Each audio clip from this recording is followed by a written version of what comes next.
Φίλες και φίλοι, θα περάσουμε τώρα σε μια τηλεφωνική γραμμή. Έχουμε τον γνωστό συνταγματολόγο κοινωνιολόγο, τον κύριο Βασίλη Σπύρου. Είναι μαζί μας. Καλησπέρα, κύριε Σπύρου. Ναι, γεια σας, τι κάνετε, πώς είστε? Ελπίζω, επειδή έχετε πολύ δύναμη, τη δύναμη της αλήθειας, να συνεχίσετε να την υπηρετείτε, διότι ο κόσμος πάσχει από αλήθεια και υπηρετεί το ψέμα, δυστυχώς. Δυστυχώς. Θέλαμε τις γνώσεις σας πάνω στα συνταγματικά, στους νόμους που έχουν βγάλει, αυτό το έκτρωμα για υποχρεωτικό εμβολιασμό και κάτι άλλο που βγάζουν. Τι κάνουμε σε αυτές τις περιπτώσεις και πώς ο κόσμος του φεύγει αυτή η φοβία που μεταφέρουν από τα βόθροκάναλα.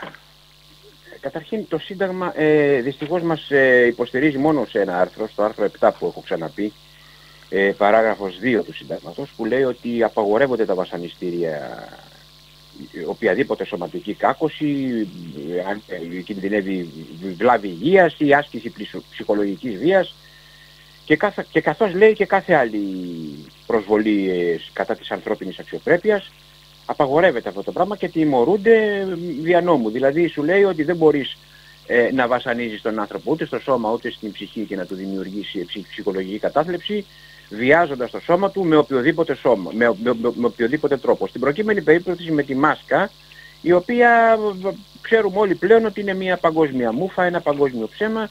Λοιπόν, εν αυτή περίπτωση είναι το άρθρο 7 παράγραφος 2 που προτείνω εγώ, να το διαβάσει ο κόσμος, και το οποίο θα αναφέρεται βέβαια και στη θανατική ποινή, είναι στο άρθρο 3, στο ίδιο άρθρο 7, στην παράγραφο 3 αναφέρεται και στη θανατική ποινή. Λοιπόν, δεν έχουν κανένα δικαίωμα να βιάζουν και να εκβιάζουν τον κόσμο, διότι όπως ξέρετε με τους νόμους τελικά, με όλους τους νόμους απειλούν, εκβιάζουν και τρομοκρατούν τον κόσμο. Τώρα, τι σημαίνει νόμος και αν οι νόμοι είναι νόμιμοι, είναι παράνομοι, είναι αντισυνταγματικοί, θα το πούμε παρακάτω, ας πούμε. Πάντως, το Σύνταγμα δυστυχώς, σας επαναλαμβάνω, μας καλύπτει μόνο σε αυτό και αυτό το άρθρο βασικά πρέπει να επικαλεστούμε όλοι. Το άρθρο 7 λοιπόν, παράγραφος 2, βγαίνουμε στα πρωτοδικεία, κάνουμε μία ένσταση, αλλά το θέμα δεν είναι τι μπορούμε να κάνουμε εμείς, αλλά τι αποφασίζουν αυτοί.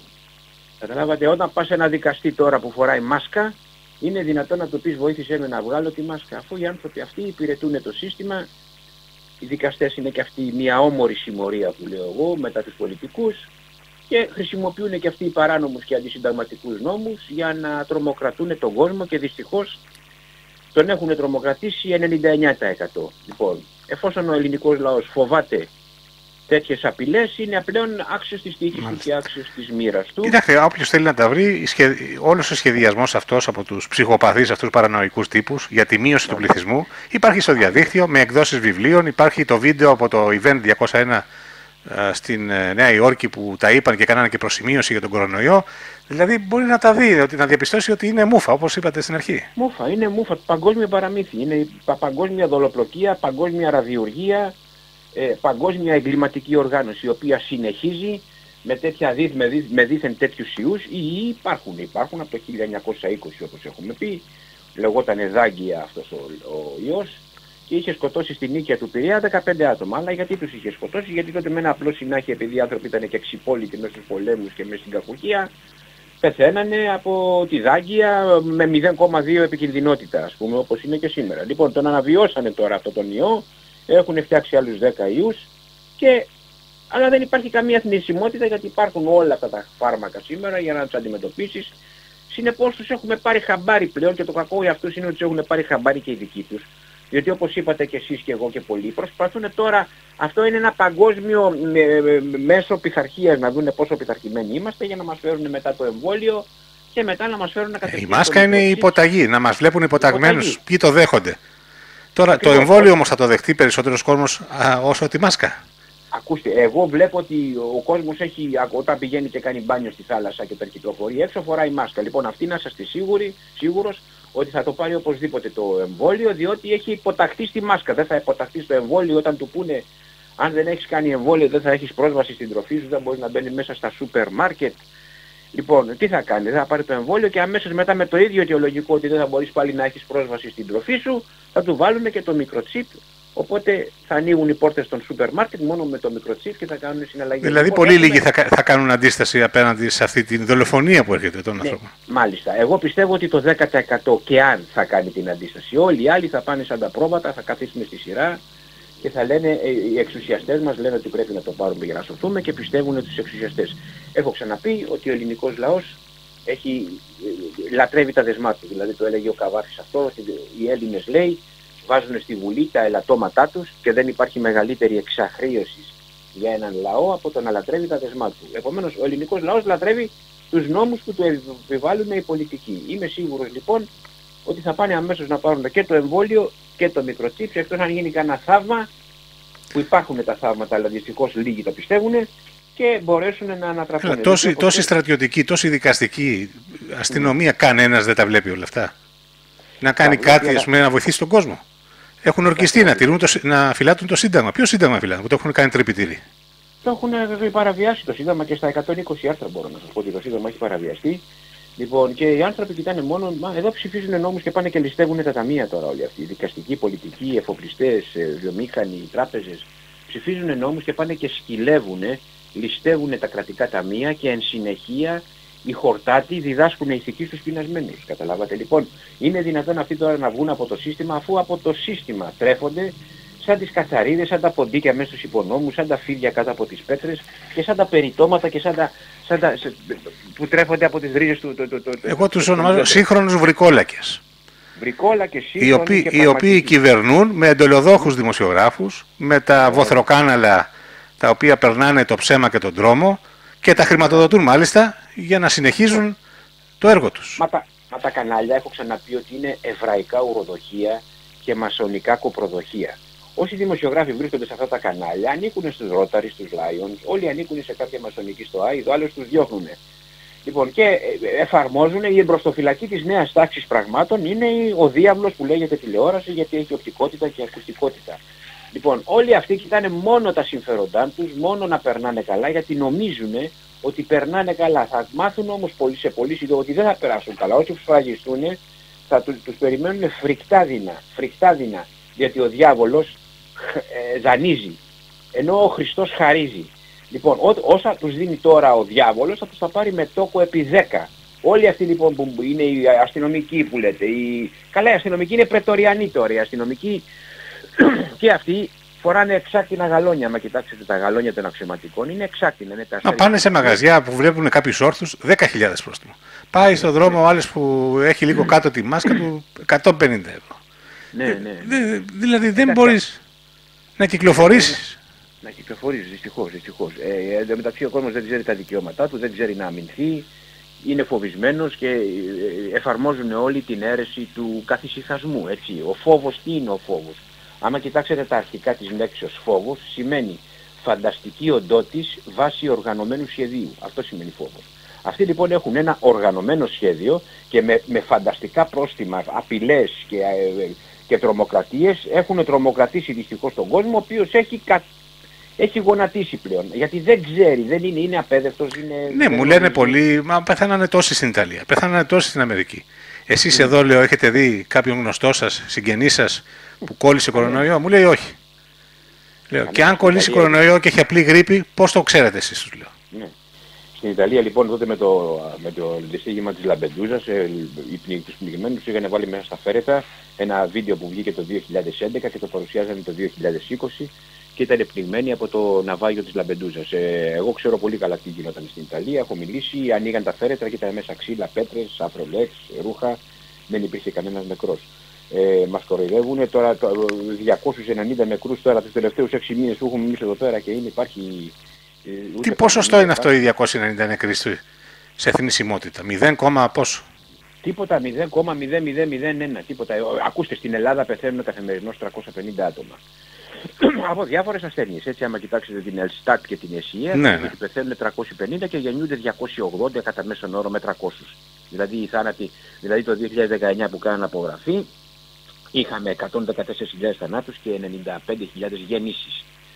Λοιπόν, αυτά όλα λοιπόν οι 350 θάνατοι που γίνονται την ημέρα, κάποια τα βάζουν στον κορονοϊό, ας πούμε. Εγώ πιστεύω ότι κανένας δεν έχει πεθάνει από κορονοϊό παγκοσμίως. Μα δεν αφήνουν και η ιατροδικαστική εξέταση, κύριε Σπύρου, να γίνει, ναι, για να διαπιστωθεί από τι έχει πεθάνει ο καθένας. Και αν κάποιος έχει και κορονοϊό, δεν σημαίνει ότι πέθανε από κορονοϊό. Ακριβώς.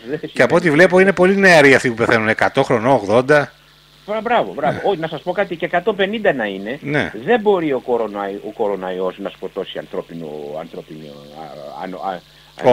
Σώμα. Δεν μπορεί. Καμιά κατσαρίδα, κάνα ποντικάκι, κάνα μυρμήγκι μπορεί να το σκοτώσει. Άνθρωπο δεν μπορεί να σκοτώσει γιατί έχει, όπως είπαμε, 0,2% θνησιμότητα. Μόνο 0,2%.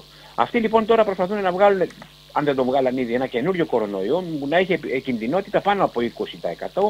Οπότε εκεί ναι θα έχουμε κάποιους θανάτους. Ισχύει αυτό, δηλαδή έχουν τη δυνατότητα να φτιάξουν κάποιο πιο δυνατό ιό? Βέβαια, σίγουρα. Στα εργαστήριά τους που συνεργάζονται.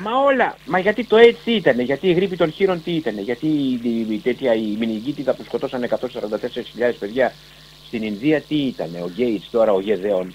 Gates σημαίνει Γεδέων, είναι εβραϊκό το όνομά του. Λοιπόν, θα μας σώσει αυτός τώρα με το εμβόλιο του Gates όταν σκότωσε 144.000 παιδιά στην Ινδία με το εμβόλιο της μηνυγκίτιδας και όταν με τους σπόρους της Μοσάντο καταστρέψαν 1 εκατομμύριο παραγωγούς των Ινδιών και δηλητηριάσανε τα στρέμματά τους των ανθρώπων και τους καταστρέψαν. Όχι βέβαια, μπορούν να τα κάνουν, αλλά θα το τολμήσουν όταν κινδυνεύουν και δικοί τους άνθρωποι. Από πού κινδυνεύουν οι δικοί τους άνθρωποι, δεν θα δώσουν. Τα παπαγαλάκια τους έξω, γύρω-γύρω που λένε ότι πρέπει να ακολουθήσεις αυτές τις οδηγίες, ότι η κυβέρνηση σε προστατεύει, πάει να σε σώσει. Εντάξει, σου λέει τώρα, δεν μας ενδιαφέρει πώς θα τους σώσουν αυτούς. Έχουν τον τρόπο και τους σώνουν. Αυτοί άλλωστε όσοι εφαρμόζουν τους νόμους είναι οι πρώτοι που τους παραβιάζουν. Το λέγει αυτό το πράγμα και ο Σόλωνας και ο Ανάρχασης και ο Μοντεσκέ. Ο νόμος λέει είναι η ασπίδα του ισχυρού και του παρανόμου και δικαιοσύνη η αραχνή ισομοίωτες. Το λέει στα ίσα, δηλαδή το μεγάλο έντομο τρυπάει την αράχνη, το μικρό έντομο πιάνεται. Έτσι. Και όποιος μπορεί να νομοθετεί μπορεί να εγκληματεί. Λοιπόν, οι πρώτοι που παραβιάζουν τους νόμους που εφαρμόζουν αυτοί, δηλαδή είναι αυτοί που τους εφαρμόζουν. Λοιπόν, δεν μας ενδιαφέρει πώς θα σωθούν τα κοζιγκλέρια τους που λέω εγώ και τα κολλητάρια τους. Εδώ μας ενδιαφέρει πώς θα ενημερωθεί ο κόσμος και πώς θα αντιδράσει.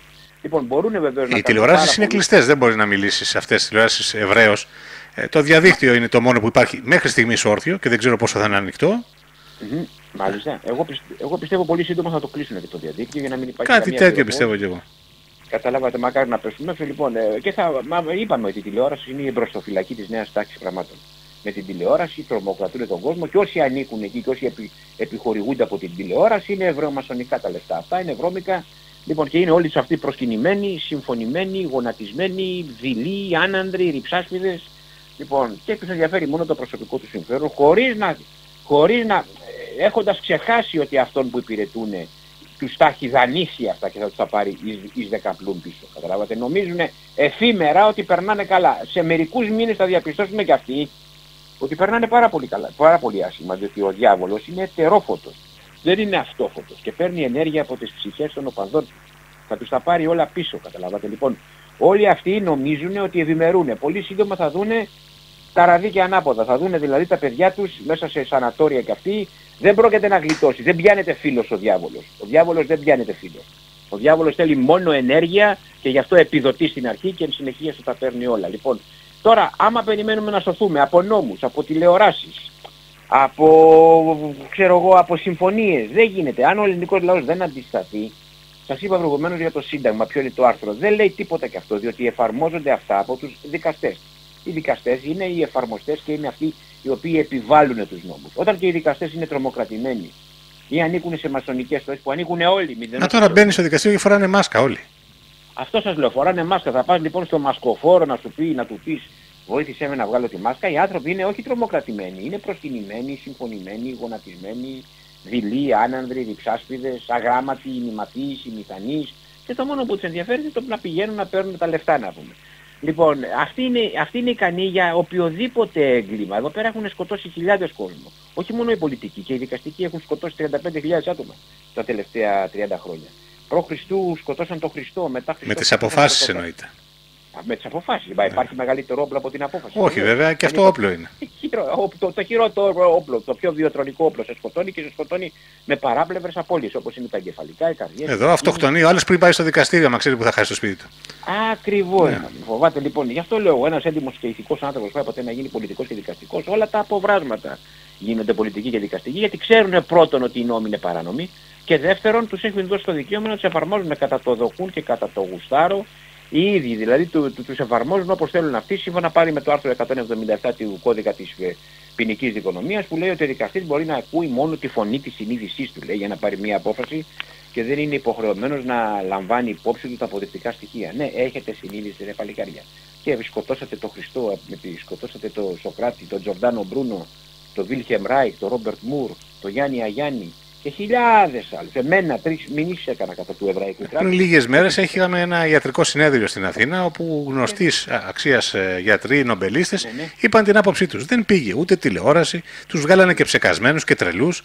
Και τα χοάξεις αυτά τα βγάζουν ψευδή είδηση. Τον κάθε γιατρό, την τοποθέτησή του την επιστημονική, τη βγάζει ψευδή. Είναι κάποια όργανα της κυβέρνησης τα οποία πληρώνονται για να κατεβάζουν από το διαδίκτυο βίντεο και ενημέρωση που πρέπει να έχει ο πολίτης. Μα γιατί δεν έρχονται ενώπιον όλοι αυτοί οι δίθεν λοιμοξιολόγοι ή όλοι αυτοί οι δίθεν συνταγματολόγοι, παριστάνουν τους συνταγματολόγους τώρα, ο Βενιζέλος και ο άλλος ο Βλάκας εκεί πέρα, ο Λοβέρδος και όλοι αυτοί παριστάνουν. Δεν έρχονται ενώπιον ποτέ, καταλάβατε. Γι' αυτό ούτε και οι γιατροί αυτοί, γιατί και αυτοί θα κρύβονται σαν τα φίδια κάτω από τις πέτρες και σαν τα ποντίκια μέσα στους υπονόμους. Όποιος γιατρός βγαίνει και λέει την αλήθεια, πρώτον τον απειλούνε ότι θα το μεταθέσουν, ότι θα το περάσει πειθαρχικό συμβούλιο κτλ. Και επειδή και οι γιατροί δεν φημίζονται τόσο για την ανδρεία τους, γιατί είναι και αυτοί μέσα στο σύστημα, πλην ελαχίστων εξαιρέσεων, και διότι ξέρουν ότι και η ιατρική δεν είναι επιστήμη, αλλά είναι τέχνη μακρά, όπως έλεγε ο Ιπποκράτης ο τέτοιος και ο άλλος, ο Γαληνός και ο Ασκληπιός. Λοιπόν, έχουν και αυτοί συμβιβαστεί, καταλάβατε, φοβάται. Μην περιμένουμε δηλαδή από δικηγόρους τώρα, από γιατρούς, από πολιτικούς, από δικαστικούς. Εδώ δεν τολμάει να μιλήσει ο στρατός και η αστυνομία, που βλέπουν, βιώνουν την αδικία και στα παιδιά τους και δεν τολμάνε γιατί τους έχουν κάνει εξάχθινους. Στέλνουν τα παιδιά τους στα σχολεία με μάσκα, αν είναι δυνατόν, οι γονείς οι ίδιοι. Μα όλοι τώρα οι ανώτατοι αστυνομικοί και στρατιωτικοί είναι και ομοφυλόφιλοι όλοι τώρα. Λοιπόν, είναι δυνατόν ο ομοφυλόφιλος να αντιδράσει τώρα, που είναι διχοτομημένος και στο σώμα και στην ψυχή και στο χαρακτήρα και στο μυαλό και στη συμπεριφορά τους. Κάνουν ομοφυλόφιλοι για να μην μιλάει κανένας. Γιατί το όχι ανήκει σε άντρες, το ναι ανήκει σε κουδουνίστρες. Λοιπόν, δεν μιλάει κανένας λοιπόν, γιατί είναι μέσα στο σύστημα και γιατί νομίζουν ότι θα συνεχίσουν. Και επειδή βεβαίως έχουν διασπείρει και την αίρεση του καθησυχασμού. Σου λέει εντάξει ρε παιδιά, πώς κάνετε έτσι, σε λίγο θα είναι όλα καλύτερα, θα είμαστε, μπόρα δεν θα περάσει. Και όταν ακόμα μας ρίξουν μέσα στους τάφους θα μας λένε πάλι το ίδιο. Μην κάνετε έτσι, σε 10 μέρες θα σας έχουμε αναστήσει. Λοιπόν, η αίρεση του καθησυχασμού λοιπόν καλά κρατεί. Οι μισοί νομίζουν ότι είναι μπόρα και θα περάσει και οι άλλοι μισοί δικαιολογούν το φόβο τους λέγοντας ότι δεν ξέρω, δεν είδα, δεν άκουσα, δεν γνώριζα κτλ. Τα πάντα ξέρουν, αλλά είναι δειλοί άνανδροι όλοι και ανήκουν σε εμάς. Εσείς πιστεύετε κύριε Σπύρο ότι οι αντιδρόντες, αυτοί που έχουν συνειδητοποιήσει τι συμβαίνει ακριβώς, θα μπορέσουν να ανατρέψουν όλο αυτό το καθεστώς? Δεν το πιστεύω, το ελπίζω, γιατί όπως είπαμε οι λίγοι κάνουν τις επαναστάσεις και τις ανατροπές. Δεν το πιστεύω, αλλά το ελπίζω, ούτε θα πω νομίζω, γιατί το νομίζω είναι κάτι το άριστο. Ελπίζω λοιπόν, αν και η ελπίδα πάλι είναι λεπίδα, άμα κάνεις αναγραμματισμό, είναι και αυτή κύβδηλη λέξης. Λοιπόν, θέλω να πιστεύω όμως ότι θα γίνει κάτι. Διότι αν δεν γίνει, κοιτάξτε, εμείς θα αντισταθούμε ούτως ή άλλως. Κάποια στιγμή θα φύγουμε στα βουνά, έτσι, γιατί το ξέρετε πολύ καλά, το μικροτσίπ είναι ο ίδιος ο σατανάς, είναι το 666 και θα σε στέλνουν να σκοτώνεις τα παιδιά σου, την οικογένειά σου και συνεχεία να αυτοκτονείς. Εμείς ούτως ή άλλως έχουμε λάβει τα μέτρα μας και θα αντισταθούμε και μέσα στις πόλεις και εκτός των πόλεων με ό,τι όπλα έχουμε. Εμείς υπηρετούμε την αλήθεια και τον Χριστό και τον Ελληνισμό, άρα δεν μπορεί τώρα η αλήθεια να φοβάται το ψέμα. Το τι θα κάνουν αυτοί το ξέρουμε. Αυτοί όμως δεν ξέρουμε τι θα κάνουμε εμείς. Εμείς ξέρουμε τι κάνουν αυτοί. Λοιπόν, πιστεύω λοιπόν ή νομίζω ή ελπίζω ότι αυτή η μειονότητα θα μπορέσει να ανατρέψει αυτό το κατεστημένο που είναι για γενοκτονία, για λιμοκτονία, για αφανισμό και για ολοκαύτωμα του ελληνικού. Αυτά στην περίπτωση που δεν έχουμε κάποιο γεγονός, παραδείγματος χάρη μια πολεμική σύραξη. Γιατί εδώ μοιράζουν τώρα και οι ληστές τσακώνονται στη μοιρασιά. Με ποιους? Με τους Τούρκους πολεμική σύραξη. Κοιτάξτε να δείτε, οι πόλεμοι γίνονται μεταξύ ανδρών, αετών και λεόντων. Δεν γίνονται μεταξύ αδελφών. Αυτοί και οι δύο είναι αδελφές, και οι Τούρκοι και οι Έλληνες. Για την ηγεσία μιλάω. Ναι. Θα κάνει είναι και οι δύο ομοφυλόφιλοι και τρισάθλοι και οι δύο. Λοιπόν, δεν είναι ούτε αετοί ούτε λέοντες. Όλα αυτά είναι στο παιχνίδι στην παγκόσμια σκακέρα της παγκοσμιοποίησης. Ο Μουάτσοτάκης, ο Μητσοτάκης και όλα τα άλλα τα εβραϊκά υποκείμενα εκεί μέσα τα έχουν μοιράσει ήδη και το Αιγαίο και τα νησιά αυτά τέλος πάντων τους υδρογονάνθρακες και το πλούτο. Τις αποκλειστικές οικονομικές ζώνες και ό,τι κρύβεται από κάτω.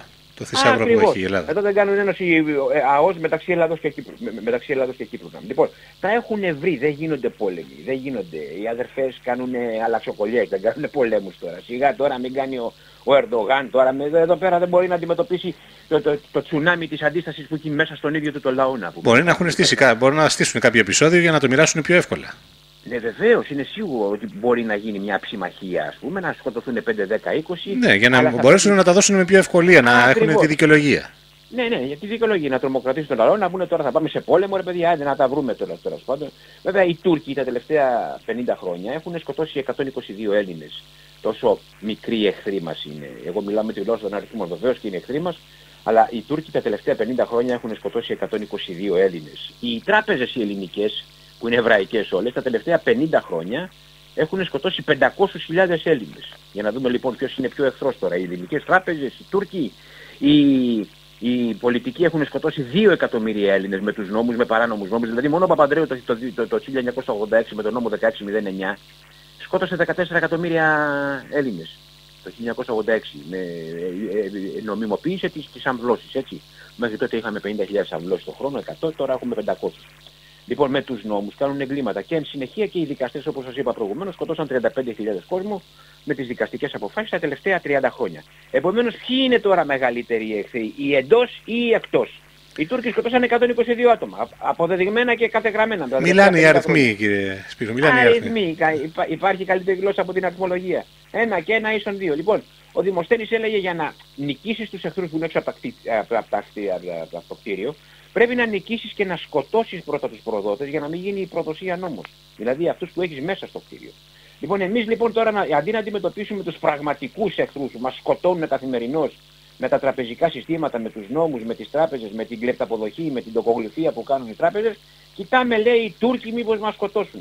Ρε παιδιά, οι Τούρκοι έχουν να μας επιτεθούν πάρα πολλά χρόνια, αλλά και να μας επιτεθούν. Το τελευταίο που φοβάμαι εγώ είναι ότι θα φάγανε πάλι το κεφάλι τους, γιατί και αυτοί είναι δειλοί, άναδροι κτλ. Τον Τούρκο φοβόμαστε, τον βλέπουμε τον εχθρό, τον βλέπουμε, φοράει τη στολή του. Ο Τούρκος φοράει τη στολή του. Οι εχθροί που έχουμε εντός των τυχών δεν φοράνε τη στολή τους και ευχαριστάνε τους Έλληνες, τους πατριώτες, τους χριστιανούς. Δηλαδή οι Γερμανοί, οι Ιταλοί και οι Τούρκοι φοράγανε τη στολή τους. Σου λέγανε στόχευσέ με, σκόπευσέ με, σκότωσέ με. Φοράγανε τη στολή τους. Αυτοί που μας δικούν όχι μόνο δεν φοράνε στολή, αλλά φοράνε ελληνικά κουστούμάκια και μας το παίζουν πατριώτες, Ελληναράδες, εθνικιστές, χριστιανοί κτλ. Αλλά είναι συντεταγμένα ποντίκια που προσπαθούν στην κατάλληλη στιγμή να μας δηλητηριάσουν και μας δηλητηριάζουν με τους νόμους και με τα τραπεζικά συστήματα και με την τρομοκρατία των νόμων. Έχουμε και άλλο ένα θέμα που δεν το αγγίξαμε, είναι οι λαθρομετανάστες που τους έχουν απλώσει σε όλη την Ελλάδα και έχουν φτιάξει σημεία τα οποία θα βγουν και θα εκτελέσουν αυτοί. Βέβαια, εδώ είναι το μεγάλο. Το πρώτο είναι λοιπόν το δημογραφικό, το δεύτερο είναι το λαθρομεταναστευτικό που φέρανε εδώ πέρα να πολλαπλασιαστούμε με λαθρομετανάστες, οι οποίοι είναι από 72 χώρες, οι οποίοι είναι λαθροεισβολείς και δεν είναι ούτε μετανάστες ούτε λαθρομετανάστες. Εκτελούν λαθροεισβολείς. Και από χώρες που δεν έχουν και πόλεμο μάλιστα. Πολύ. 72 χώρες έχουμε εδώ πέρα μέσα, βεβαίως και δεν έχουν πόλεμο. Λοιπόν, αντί να πάνε λοιπόν στη μήνα της Σαουδικής Αραβίας που έχουν 2 εκατομμύρια, που είναι δίπλα, και έχουν 2 εκατομμύρια σπίτια εκεί πέρα με air condition μέσα και να μείνουν εκεί πέρα που είναι δίπλα, τους φέρνουν εδώ πέρα ή δεν τους στέλνουν μέσα από τη Βουλγαρία, Τουρκία, Βουλγαρία που είναι στερεά, να περάσουν να πάνε στην Ευρώπη και τους φέρνουν μέσα από το Αιγαίο εδώ πέρα για να κατακτήσουν εμάς και δυστυχώς μας έχουν ήδη κατακτήσει γιατί είναι πάνω από 4-5 εκατομμύρια και διότι όπως ξέρετε όλες οι μεγαλύτερες αυτοκρατορίες του κόσμου διαλύθησαν μέσα από το λαθρομεταναστευτικό. Δηλαδή η αρχαία Ρώμη, η αρχαία Αίγυπτος και το Βυζάντιο διαλύθηκαν μέσα από τους λαθρομετανάστες. Θυμηθείτε τι πολέμους και τι είχε κάνει ο Λέοντας ο σοφός στο Βυζάντιο τότε για να αντιμετωπίσει την εβραϊκή γκορέμια, η οποία υπό τον Μωσέ Χαμών άνοιξε την Κερκόπορτα και μπήκαν οι Τούρκοι μέσα. Δεν ρίξανε και πήρανε μετά σαν βραβείο 20.000 Ελληνόπουλα. Δηλαδή δεν παραβιάσανε την Κωνσταντινούπολη οι Τούρκοι. Οι εσωτερικοί εχθροί που έλεγε ο Δημοσθένης μας παραβιάσανε. Λοιπόν, όταν έχουν πέσει τέτοιες αυτοκρατορίες από τους λαθρομετανάστες, δεν θα πέσουν εδώ στην Ελλάδα που ήδη έχει πέσει και μας φέρουν εδώ μέσα όλοι οι παιδιά 25 και 30 χρόνων. Βλέπετε βιάσανε μια Ελληνίδα προχθές και ο εισαγγελέας να πούμε τους άφησε ελεύθερους. Λοιπόν, για κακούργημα, είναι κακούργημα ο βιασμός, δεν είναι ούτε καν πλημέλη. Επειδή ήταν Ελληνίδα γι' αυτό. Επειδή ήταν Ελληνίδα βεβαίως, μα μισούν ότι είναι ελληνικό και χριστιανικό, διότι όλοι τους αυτοί έχουν εβραϊκή ρίζα και μασονική κουλτούρα. Και οι εισαγγελείς. Τι σημαίνει τώρα μασονική κουλτούρα? Μασονική κουλτούρα σημαίνει ότι έχουν σπουδάσει την κλασική σιωνιστική παιδεία, εκεί που σπουδάζανε και τι λέει η κλασική σιωνιστική παιδεία? Πλήρης υποταγή, πλήρης υπακοή στους νόμους και στους ανωτέρους σας. Θα πας στον εισαγγελέα λοιπόν και θα σου πει εγώ θέλω νόμο. Ο νόμος λέει ότι μπορεί να σκοτώνεις και να σε αφήσει ελεύθερο. Αυτό θα κάνω. Ναι ρε φίλε, αλλά υπάρχει και ο ανθρώπινος και ο θεϊκός νόμος που λέει ότι αυτός που έχει βιάσει που είναι χειρότερος από αυτό που έχει σκοτώσει, πρέπει να προφυλακιστεί, πρέπει να φυλακιστεί. Τέλος πάντων, μην περιμένουμε τώρα από τέτοιες συμμορίες και τέτοια αποβράσματα τώρα, σαν τους πολιτικούς και σαν τους δικαστικούς τώρα να μας δικαιώσουν. Αυτοί είναι συμμορίες, είναι Εβραίοι, Μασόνοι, ομοφυλόφιλοι όλοι. Όλοι είναι αρκαντά κομπρές και πισωγλέντιδες και κουδουνίστρες. Τους κάνουν επίτηδες κουδουνίστρες, όπως σας είπα, για να μην τολμάει να μιλήσει κανένας. Επομένως, ο λαός πρέπει να δούμε τι θα κάνει. Φέρουν τους μετανάστες, μας τρομοκρατούν με τους μετανάστες και με το πρώτο ντου που θα γίνει με τους Τούρκους για να σκοτωθούν. Θα ξεσηκώσουν αυτούς από εδώ πέρα μέσα και έχουν φέρει και 3.000 Black Waters, είμαι σίγουρος γι' αυτό, οι οποίοι θα είναι η λεγόμενη ευρωπαϊκή στρατοχωροφυλακή. Μιλάμε λοιπόν για τα πρόβατα που περιμένουν το εμβόλιο να σωθούν και τα πρόβατα που περιμένουν να θυσιαστούν στον Αλλάχ από τους λαθροεισβολείς. Και τα πρόβατα που βελάζοντας νομίζουν ότι θα σωθούν. Διότι κανένα πρόβατο δεν σώθηκε βελάζοντας. Έτσι. Όσο και να βελάζεις θα πας στο σφαγείο τέλος. Λοιπόν, αν δεν καταλάβει ο ελληνικός λαός ότι τον κυβερνάνε Εβραίοι, Μασόνοι, ομοφυλόφιλοι και συντεταγμένοι προδότες, οι οποίοι με τους νόμους να κοιτάξουν μόνο, που είναι 200.000 νόμοι τα τελευταία 50 χρόνια που περάσανε μέσα από την Κνεσέτ, που λέω εγώ που είναι το εβραϊκό αυτό, η Βουλή τέλος πάντων. Άμα δεν κοιτάξουν τους νόμους με τους οποίους, τι να σας πω τώρα, παραδώσανε τον Οτσαλάν, είπανε ναι στο σχέδιο Ανάν, καταστρέψανε με διακρατικές προδοτικές συμβάσεις όλες τις πλουτοπαραγωγικές πηγές του κράτους. Μόλις προχθές έμαθα ότι την Ελβό την ξανανοίγουν γιατί την έχουν πάρει οι Εβραίοι. Μόλις αντίπροχθες πριν από ένα χρόνο δώσανε τον ΟΣΕ για 41 εκατομμύρια ευρώ τα καθάρματα, τα πουλήσανε. Τζαμιά και τέτοιες, τζαμιά και... πώς θα λένε τώρα... Αλλίωση πληθυσμού, αντικατάσταση πληθυσμού. Βεβαίως, αντικατάσταση, δεν υπάρχει η συνθήκη των Σευρών μεταξύ Κεμάλ Ατατούρκ και Μπενίζελον, Εβραίος και αυτός, που λέγανε ότι κάτω από τη Κομοτηνή, Θράκη και Ξάνθη δεν επιτρέπεται να φτιάχνονται τζαμιά και τεμένοι, και αυτοί δώσανε 91 εκατομμύρια ευρώ, 95 συγγνώμη, για να φτιάξουν το τζαμί εδώ που είναι στην Ιερά Οδό, μέσα στο κέντρο της πρωτεύουσας. Λοιπόν, και σας επαναλαμβάνω, νοικιάσανε το λιμάνι της Λέσβου για τα επόμενα 40 χρόνια στους Τούρκους, ο Άδωνης, ο Αντωνάη, αυτός που λέγεται, αυτός ο αγράμματος. Και γενικά τους χρηματοδοτούν, παίρνουν επιδόματα, τα παιδιά τους έχουν φτάσει μέχρι 2.500 τονά. Άκουσα την υφυπουργό που έλεγε πρέπει να παίρνουν 80 ευρώ την ημέρα, 88, ενώ του Έλληνα το παιδί παίρνει 2-3 ευρώ. Τίποτα δεν παίρνει. Δεν είναι μερικοί καλά, δεν φοβάσαι. Ρε φίλε, του λέω να φοβηθεί η αλήθεια, ο Χριστός και ο ελληνισμός. Θα φοβηθεί τον Εβραϊσμό και την ομοφιλοφιλία και τα καθάρματα. Όποτε θέλουν στην επόμενη στροφή, στη μεθεπόμενη, τους περιμένω. Άλλωστε και εμένα με έχουν τραβήξει αρκετά δικαστήρια, τους διέλυσα τέλος πάντων, τα κέρδισα όλα. Λοιπόν, αλλά δεν θα ξαναπάω σε δικαστήρια. Άλλη φορά θα πάω, θα μπουν μπαζούκας μέσα, θα τους βουλιάξουμε στο θέμα τους. Δεν με ενδιαφέρει η κρίση της ελληνικής δικαιοσύνης, γιατί δεν είναι ελληνική και μπορώ να το αποδείξω σε όποιο κάθαρμα θέλει. Είτε λέει εσείς. Βγήκε τελεσίδικη απόφαση του ειρηνοδικείου του Μονάχου πριν από 8 χρόνια ότι το Πασόκ και η Νέα Δημοκρατία έχουν δωροδοκηθεί στην υπόθεση του Χριστοφοράκου και της Siemens. Ναι. Και παρόλα αυτά κατεβήκανε στις εκλογές τα καθάρματα. Δηλαδή, ενώ βγαίνει τελεσίδικη απόφαση για ότι διαπράττει στο αεροπλάνο και επειδή είχε γερμανικό διαβατήριο διέφυγε στην Γερμανία και τώρα, όπως ξέρετε, μόλις προχθές παραβιάστηκε και το αδίκημα της ενεργητικής δωροδοκίας κτλ. Θέλω να πω δηλαδή ότι ο έχων τη δύναμη και την ισχύ επιβάλλει τον νόμο και το δίκαιο και όποιος μπορεί να νομοθετεί, όπως έλεγε ο Ανάρχασης, ο μαθητής του Σόλωνα, μπορεί να εγκληματεί.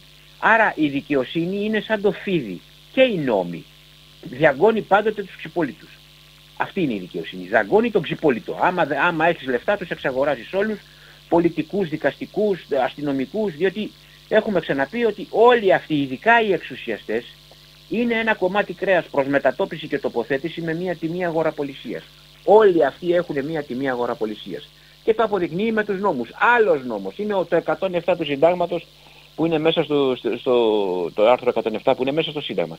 Το οποίο λέει τι, ότι δεν πρέπει να φορολογούνται οι εφοπλιστές, πρέπει να παίρνουν θαλασσοδάνεια, πρέπει να έχουν 56 φορολογικές ατέλειες, δηλαδή 56...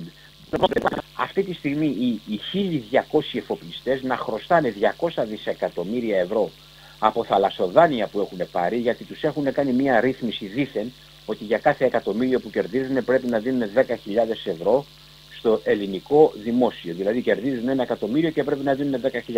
Αυτοί αρνηθήκανε βεβαίως και το 10.000 να το δίνουν και έχουν μαζευτεί από τους 1.200 αυτούς εφοπλιστές 200 δισεκατομμύρια ευρώ. Και αντί να πάνε να τα πάρουν από αυτά τα καθάρματα τους εφοπλιστές, με πρώτο απατεώνα τον Ελεηνό τον Βαρδινογιάννη, ο οποίος είναι ο φτωχότερος άνθρωπος μέσα στην Ελλάδα. Χρωστάει 3 δισεκατομμύρια ευρώ αυτός ο τύπος. 3 δισεκατομμύρια ευρώ. Δεν υπάρχει πιο φτωχός άνθρωπος μέσα στην Ελλάδα από τον Βαρδινογιάννη. Δεν υπάρχει άλλος που να έχει χρέος 3 δισεκατομμύρια ευρώ σε ασφαλιστικά ταμεία και σε τράπεζες και παρουσιάζεται ο πλουσιότερος. Δηλαδή, αντί λοιπόν να πάνε να τα πάρουν οι πολιτικοί και οι δικαστικοί εκεί πέρα από τα θαλασσοδάνεια που παίρνουν, συνεχίζουν και τους δίνουν θαλασσοδάνεια τα οποία τα χρεώνουν στον ελληνικό λαό, υποθηκεύουν τον ελληνικό λαό και συνεχίζεται η κοπανιαμέντα αυτή της απάτης και του εγκλήματος, άλλοι να πληρώνουν και άλλοι να πίνουν και να κερνάνε. Λοιπόν, το ίδιο έχουν κάνει και με τις τράπεζες, έτσι, δηλαδή νομικά πρόσωπα δημοσίου δικαίου που είναι οι πολίτες, να επιχορηγούν νομικά πρόσωπα ιδιωτικού δικαίου που είναι οι τράπεζες και να έχουν πάρει οι τράπεζες τα τελευταία 10 χρόνια μόνο 303 δισεκατομμύρια ευρώ και να έχουν ρίξει στην αγορά μόνο 20, δηλαδή πήρανε, διότι πλανάται ένα φοβερό ψέμα εδώ ανά τους αιώνες ότι οι τράπεζες δανείζουν λεφτά ή ότι οι τράπεζες δίνουν λεφτά. Οι τράπεζες δανείζονται λεφτά. Οι τράπεζες παίρνουν λεφτά, δεν δίνουν. Αυτό αποδεικνύεται από τα νούμερα. Σας λέω, πήρανε 303 δισεκατομμύρια, κοιτάξτε τα ΦΕΚ και δώσανε 20, δηλαδή δανείζουν ούτε το 10% από το λαός. Εντάξει, έργας με καλέσει εμένα να τα αποδείξω με οι Έλληνες, λέει, βάζουν στη Βουλή τα ελαττώματά τους και η εξαχρίωσή τους είναι ότι λατρεύουν τους δυνάστες τους και θα γίνει και αυτό που το σύνδρομο της Στοκχόλμης, ας πούμε, που λέει ότι οι βιαζόμενοι, ο βιαζόμενος αγαπάει και ερωτεύεται το βιαστή του. Όπως μας τα λέτε, μόνο με θαύμα μπορεί να σωθεί ο Έλληνας. Μόνο με θαύμα ή με τους λίγους τέλος πάντων. Πρέπει να αντιδράσουμε. Εγώ λέω καμία υπακοή, καμία υποταγή, καμία πειθαρχία σε κανένα νόμο, είναι όλα παράνομα. Όπως σας είπα στην αρχή, οι νόμοι είναι τα όπλα των εξουσιαστών με τα οποία απειλούν, εκβιάζουν και τρομοκρατούν τον κόσμο. Λοιπόν, εάν δεν αντιδράσει και αν δεν αμυνθεί ο ελληνικός λαός, θα δει τα παιδιά του στα κρεματόρια, θα δει τα παιδιά του στους οίκους ανοχής της Ευρώπης να εκδίδονται για μισό και για 1 ευρώ. Ήδη οι Ελληνίδες κάθε μήνα εκδίδονται επίσημα 1.000 γυναίκες βγαίνουν στην πορνεία στην Ελλάδα κάθε μήνα, 1.000 με 1.500 γυναίκες. Σε λίγο θα βγαίνουν όλες, αν δεν έχουν βγει ήδη όλες, γιατί ξέρετε πολύ καλά ότι και τα διαζύγια και οι γάμοι αυτοί έχουν διαλυθεί τελείως, έχουν διαλύσει τον ιστό της οικογένειας και προσπαθούν τους άντρες. Αυτό χτυπήσανε. Οικογένεια, αυτό. Θρησκεία, οικονομία. Οικονομία. Ναι, εντάξει, θρησκεία τώρα τη χτυπήσανε, βγάλανε 5 άρθρα του συντάγματος που κατοχυρώνει την εγγραφή του θρησκεύματος στην ταυτότητα και είναι το άρθρο 3, το άρθρο 5, το άρθρο 16β που λέει ότι ο σκοπός του κράτους πρέπει να είναι η εθνική και θρησκευτική συνείδηση των πολιτών. Το άρθρο 59 που είναι ο όρκος των βουλευτών στον Τριαδικό Θεό και το άρθρο 33 που είναι ο όρκος του Πρόεδρου της Δημοκρατίας πάλι στον Τριαδικό Θεό. Και το άρθρο 8 παράγραφος 4 της Κομισιόν που λέει ότι το θρήσκευμα πρέπει να αναγράφεται προαιρετικά. Ούτε ο Αρχιεπίσκοπος αντιστάθηκε πάντως σε όλα αυτά.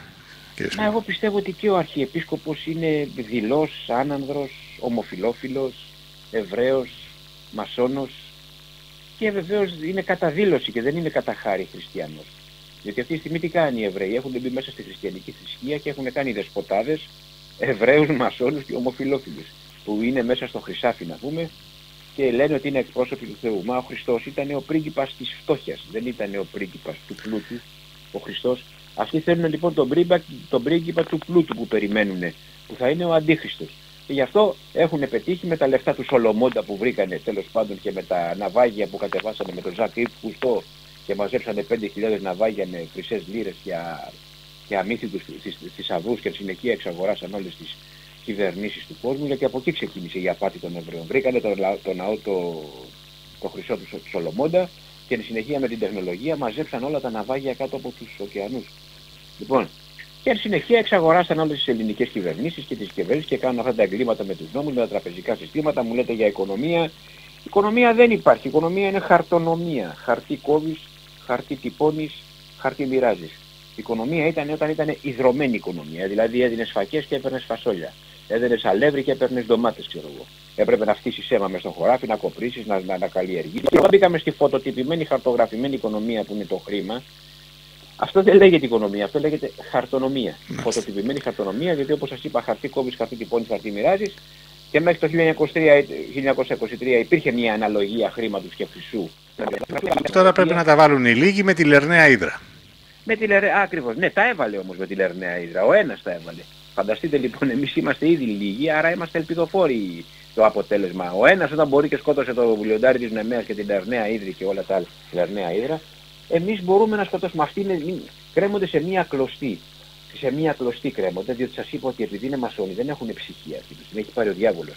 Θέλει ενέργεια ο διάβολος. Άμα πιάσετε το χέρι ενός τέκτονα ή ενός Εβραίου είναι παγωμένο, δεν είναι ζεστό, δεν έχει ψυχή μέσα του. Λοιπόν, αλλά βλέπουν ότι εμείς οι ψυχωμένοι δεν εφαρμόζουμε την ψυχή μας. Με ένα ντου που θα τους κάνουμε θα φύγουν, αλλά ποιος θα το κάνει τον ντου που οι ψυχωμένοι δυστυχώς... Θα δούμε, οι εξελίξεις θα μας δείξουν πότε θα μπορεί να γίνει αυτό το ντου, όταν θα αρχίσουν να ζητάνε τα εμβόλια να είναι υποχρεωτικά και θα τους κυνηγάνε, πιστεύω ότι κάτι θα γίνει. Ακριβώς. Κάπου εκεί το βλέπω να... Και εγώ εκεί κάπου το βλέπω, απλώς το βλέπω όχι στο εμβόλιο, στο μικροτσίπ, γιατί μετά το εμβόλιο θα μας πούνε βάλτε μικροτσίπ. Στο εμβόλιο δυστυχώς... Και ποιος μας λέει ότι μέσα το μικροτσίπ δεν θα έχει και το εμβόλιο δεν θα έχει μικροτσίπ. Να είναι υγρό, σε υγρή μορφή. Έχω ακούσει πάρα πολλά. Μα η σειρά των εμβολίων είναι 5, δεν είναι μία. Θα κάνουν 5 εμβόλια. Μέσα από αυτά τα 5 εμβόλια, προς το τέλος, 4ο-5ο θα έχει το μικροτσίπ. Γιατί ο διάβολος για να σου περάσει ένα ψέμα, σου περνάει 9 αλήθειες, έτσι. Σου περνάει λοιπόν τις 9 αλήθειες, του έχεις εμπιστοσύνη και μετά στο 10ο σου καρφώνει το μικροτσίπ και σε τελειώνει. Λοιπόν, το ελληνικό λαό δεν πρέπει να πάρει κανένα εμβόλιο, δεν πρέπει πλέον να επακούει σε κανένα νόμο, διότι έχουμε πει ότι οι νόμοι πρέπει να ψηφίζονται με δημοψηφίσματα από τον ελληνικό λαό. Έχουμε πει ότι πρέπει να δημιουργηθεί εισαγγελέα, να δημιουργηθούν συνταγματικά δικαστήρια σύμφωνα με το άρθρο 121 του Συντάγματος που το παραβιάσανε. Και έχουμε πει ότι πρέπει να δημιουργηθούν και δικαστήρια ενόρκων όπως είναι στην Αμερική. Στη μετέπειτα εποχή, κύριε Σπύρο, αυτά δεν γίνονται τώρα. Δεν γίνονται βεβαίως. Μας έχουν περικυκλώσει. Βέβαια. Αφού λοιπόν δεν γίνονται, ας κάνουμε το αυτονόητο. Να μην δείξουμε καμία υπακοή πουθενά. Να μην πληρώνουμε φορεία αυτή τη στιγμή, να μην πληρώνουμε έμφυα. Είναι παράνομος ο έμφυα, όπως έχει πει και ο άλλος ο δίθεν συνταγματολόγος. Δεν παρακαλεστηρώνει το δικαίωμα της ιδιοκτησίας. Παραβιάζει το άρθρο 78 του Συντάγματος που απαγορεύει κάθε προπληρωμή για οποιοδήποτε φόρο. Λοιπόν, είπε κάποιες αλήθειες και αυτές. Επομένως, γιατί να πληρώσουμε εφορία εμείς τώρα, όταν το ΚΙΣ δεν πληρώνει εφορία, το Κεντρικό Ισραηλιτικό Συμβούλιο δεν πληρώνει εφορία, και άμα πλήρωνε θα είχαμε 20 δισεκατομμύρια κάθε χρόνο τέτοιο, όταν οι εφοπλιστές δεν πληρώνουν εφορία και χρωστάνε 200 δισεκατομμύρια ευρώ, όταν οι τράπεζες δεν πληρώνουν τίποτα και έχουν πάρει 300 δισεκατομμύρια ευρώ. Λοιπόν, όλοι αυτοί οι απατεώνες δεν πληρώνουν τίποτα και ζητάνε τον ελληνικό λαό να πληρώσει, λέει η έμφυα. Εγώ σας ευχαριστώ. Εγώ σας συγχαίρω που είσαστε οι όασης της αλήθειας μέσα στο βούρκο του ψέματος. Καλή σας μέρα. Γεια σας.